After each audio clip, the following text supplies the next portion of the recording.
As an account owner or location admin, you can customize the banner graphic of the employee app. To start, expand the navigation panel by clicking on the 3 lines at the top of the left column. Mouse over Settings and choose App Configuration. Click on Banner Graphic in the left panel. You'll see a drop-down menu labeled Select Content Type.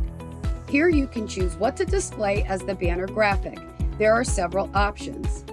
The default choice displays the message, "Welcome to the employee app."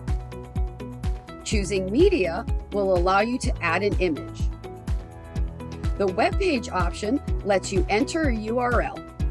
Lastly, you can also show the last piece of content that was shared with the viewer. After making your selection, click Save.